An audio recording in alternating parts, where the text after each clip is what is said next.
Hey guys, welcome back to Blade Show 2022. I'm here with Tim Reeve from Chris Reeve Knives. Yeah.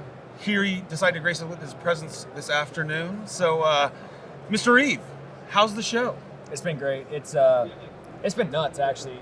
This is like, I think everybody's been saying this is the biggest, best, fastest blade show of all time. Yeah. We've been selling knives. I mean, like, I keep saying like knives are vaporizing out of the booth. How many do you have left to sell today? Not many. I don't know. I'm not sure. Every 15 minutes it changes how many are more or less. Not a bad problem to have. We brought a pile of knives too. We've got 2 new fixed blades, which are en route to show off here in a second. Heck yeah. But no, we've had a blast. I love like seeing everybody. I've had a lot of great, like very intimate moments, connectivity moments with our customers. It's Sure. been fun, man. That's what's fun about the shows is just seeing people and all that. And there's some sense of normalcy, right? It's weird. Yeah, it's like you get to see everybody's faces again, which is awesome. And people are showing up and having a good time, and yeah, it's back to old school play shows. No, so obviously, like you've been able to walk around the show a little bit, right? Yeah, Had some I've gotten time? out today a lot more. Cool. See anything cool? Yeah, the Shiro guys have some really cool pivot things that like Bill was showing me. Bill Koenig was showing me. Oh, nice. Also, Bill Koenig's just killing it. He's making awesome knives over there. Honestly, like I spend a lot of time running around the show talking to people. I don't look at a lot of product. Okay. It's not that I don't like things, because I love Sure.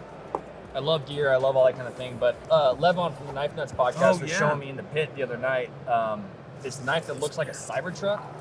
Ooh. Yeah, and it like comes in a metal box with screws and stuff in it. All right. So if you can find that, check it out. It is I one of love the coolest description. things. The There's no description is screws so on it. solid. I think the only screws on it are on the box, All right. which is cool. But yeah, Levon, get over here and show us the knife, yeah, man. Yeah, Like, we need to see it. we need So, this. We need this. There's Shout out to something- Notorious EDC right behind us. one of He's my favorite making weird people. gestures and teasing us off camera. So, shout out to him.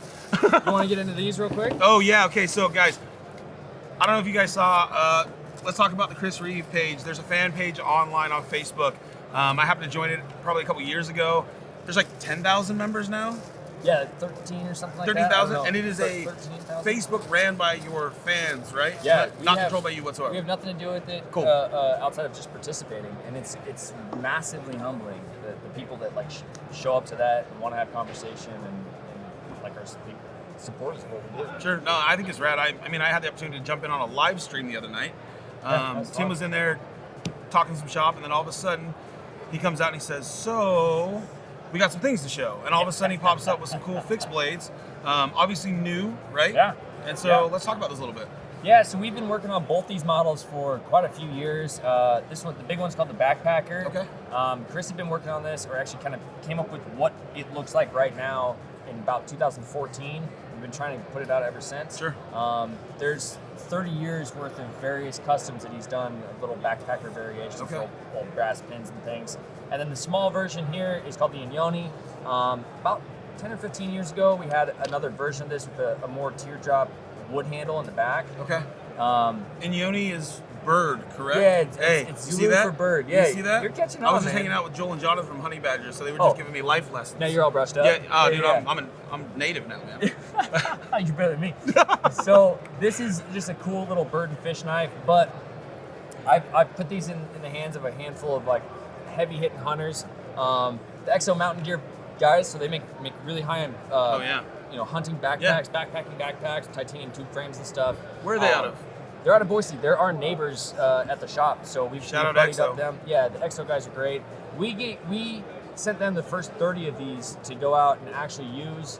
They cut a couple elks up with them. They just use the piss out of them. So it's been really cool to like get that feedback. So we actually have a shirt that we're selling. I'm not wearing it today, but it's got a mule deer on it. And Marissa, my wife, does all of our graphic design stuff. So she came up with these. She's awesome. It looks really good. It's like made in the West and everything. I was like, something wrong with this. So I was like, well, what about this? I said, it needs to say, it cuts big bucks. And so we're handing out orange little like flags for the first couple guys that got these, and we got t-shirts for sale. So that was my, I like that. these are the dumb little contributions I have. But so Kydex sheath, like we're doing the Kydex in-house. I like to, as you know, bite off more than I can chew. Oh, yeah, And so always. this has been another endeavor for us, making our own Kydex. So anybody that gets one, give me some feedback. I'd like to know. Really cool little knife. So it's kind of was inspired from a bird and trout knife. Sure. like design. I've done a lot of fish up. I've done 2 turkeys this year with the. Oh with that yeah, guy. congratulations! Yeah, I saw yeah. the last one. Thank you, man. Last day of the season, right? Last minute, last day, last Boom. hour, and then I shot my first one like See ya. first in the morning of the first one. So, Hey, but my that's- wife shot hers before me. So Shout out. she's an actual turkey hunter. I run around like shooting like chickens. It's crazy. Hey, we love everything about that. But so great little knife, but it what I wanted to try and push this thing is, though it's a little knife, I wanted to do a lot. Sure. Slim, lightweight. You can just drop it in your hunting pack, not use it until you have to, until you're Okay. ready to use it. So keep it sharp. The ones we have at the show, we've got about 100 of each. We've got at the show. Sorry, guys. They're all in S45, but we're taking orders right now, and they're going to be immediately shipping in MagnaCut. So that'll be pretty cool. MagnaCut will really make this a very tough knife. To be nice. But the whole goal is like sharp and light. So MagnaCut's been a big topic of discussion, I think, for the last probably the last year and a half, 2 years. It's last year and a half, I think. So I mean, you guys obviously have some serious experience. I've been fortunate enough to actually go to the facility. Tim walked me through for probably a day.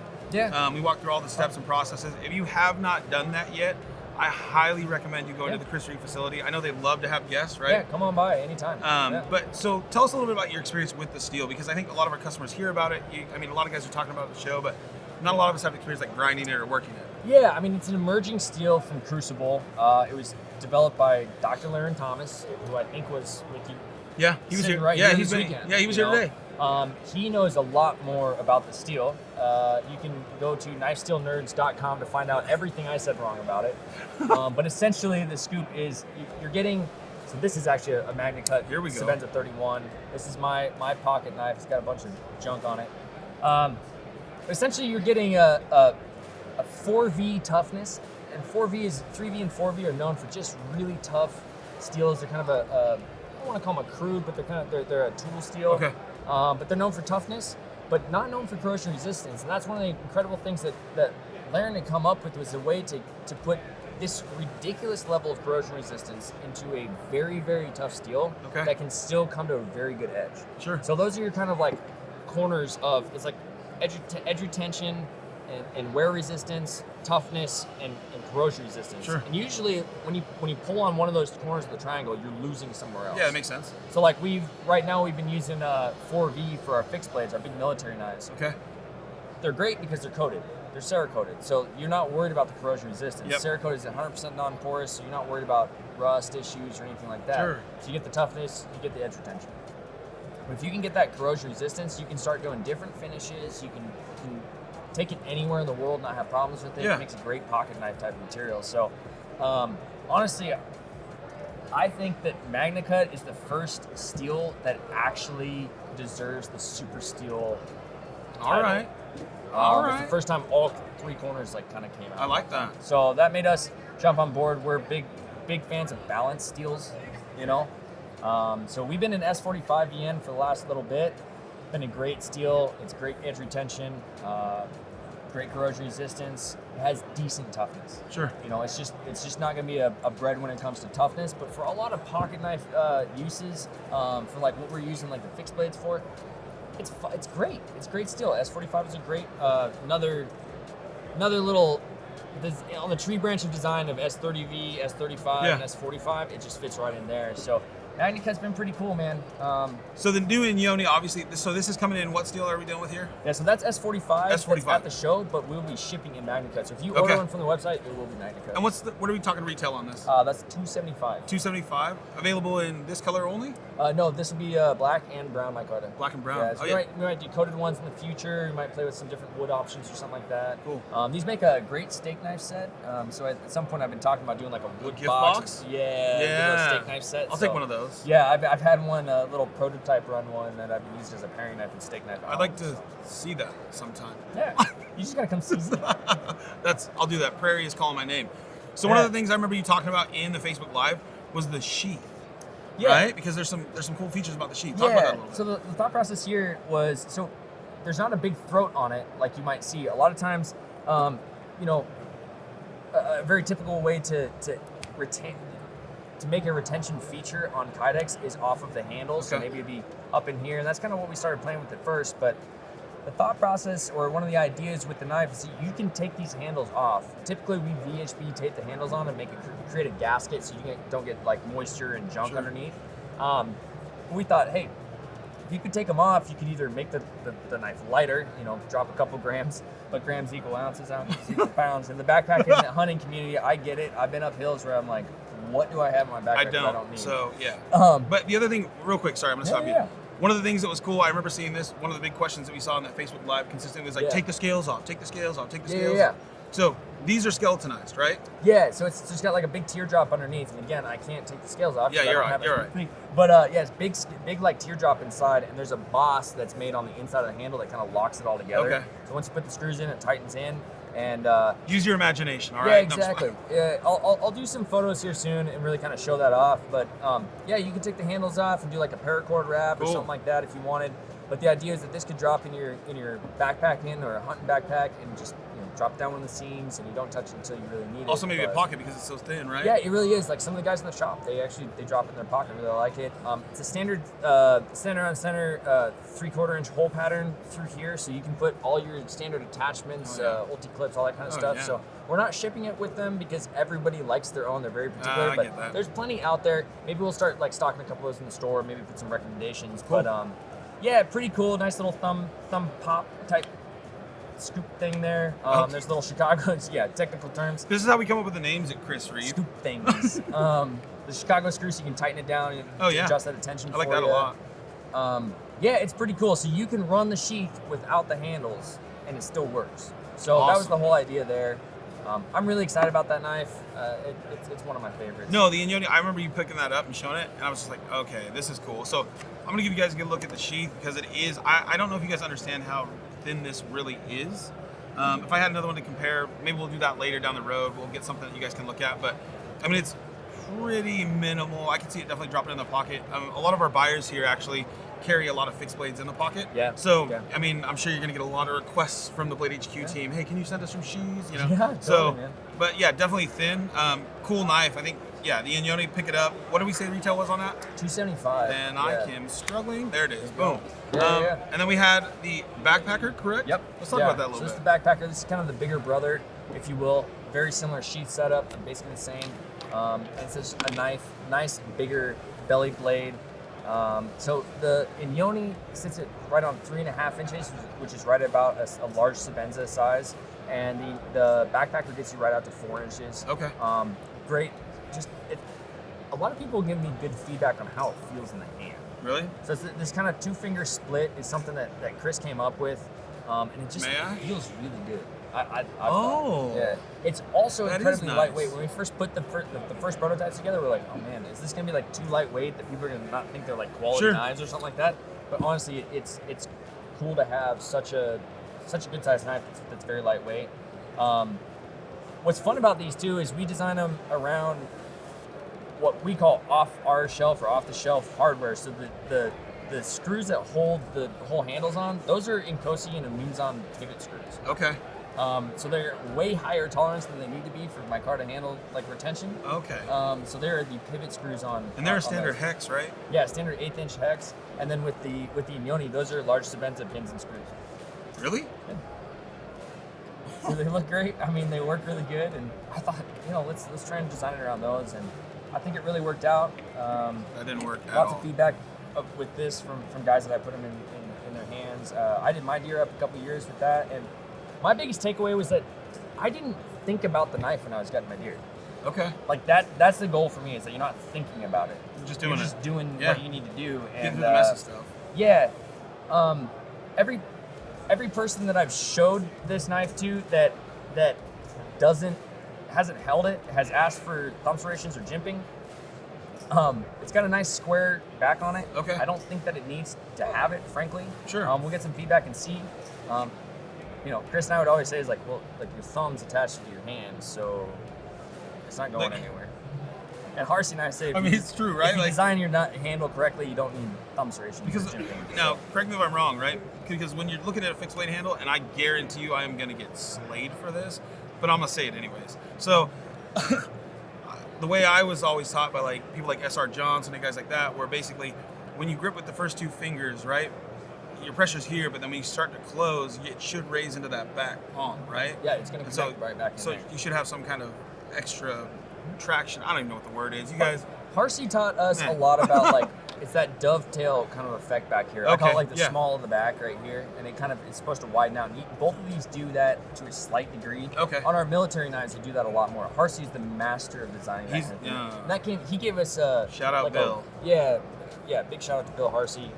He gave us like a master class at his shop one day when it comes to competition axes. Okay. And the dovetails in the back there. So that's where a lot of that influence came. So these have a very slight amount, but even still on the profile like this, I don't know, as far as I'm concerned, you design the handle right. Yeah. And no, it's extremely comfortable in hand. And like you said, it feels like... So typically, like you said, it's a very light knife, right? So it feels like something when you pick up, you think, oh, it's kind of a lighter user. Yeah. But then you put it in your hand and start to actually put pressure into it, and it's like, oh, this is significant. Like, I can actually beat the yeah. Right? That's the idea. I mean, look, they're not necessarily bushcraft knives, if you will. There's the backpacker, so you want to be able to do things around camp. Yeah. You want to be able to, but it needs to be lightweight. And so what you're trying to get is something that you can actually want to put in your backpack and hump up the hill. Yeah, it makes sense. And cut stuff with. And so, like, that's where you're going to lose off of, like, maybe overall general toughness. Okay. So when these come out in Magna Cut, I think that's really going to help that a bunch.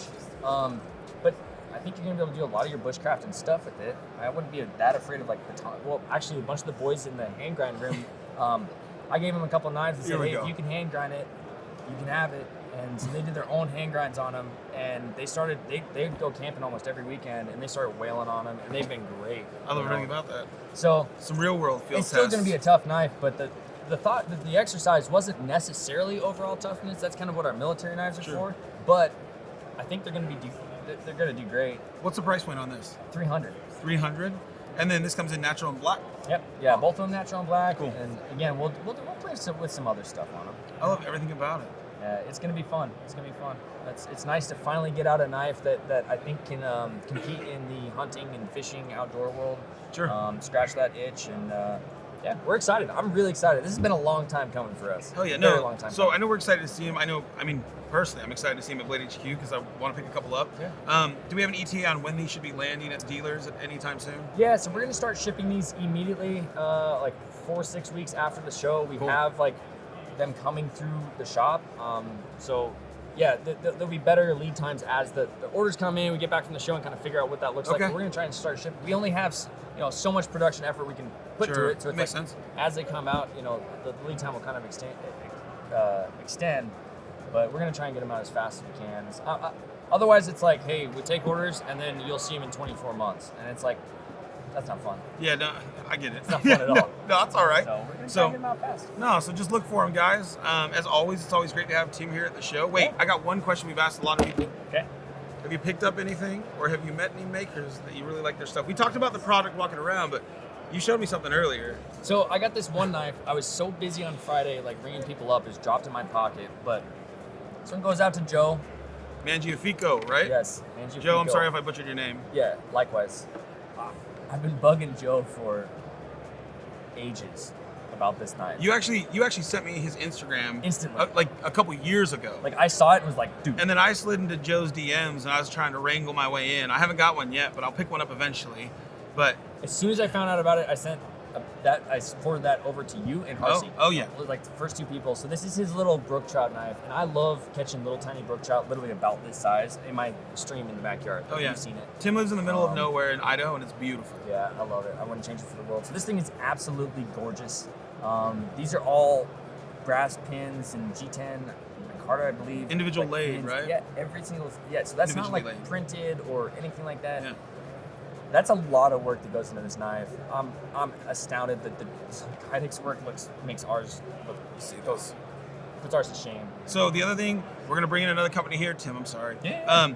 No, but Boker actually has a production version of Joe's knife out right now. I believe it is a brook trout variation. I think there's an orange and a yellow handle that we carry at the site. Yeah. But no, and I also know that Joe, he actually worked with Lucas Burnley beforehand, learned from Lucas. Yeah. Made his way from the East Coast out to the West Coast and then back to the East Coast, I believe. Yeah. Huge fisherman, does a lot of conservation and fundraising work.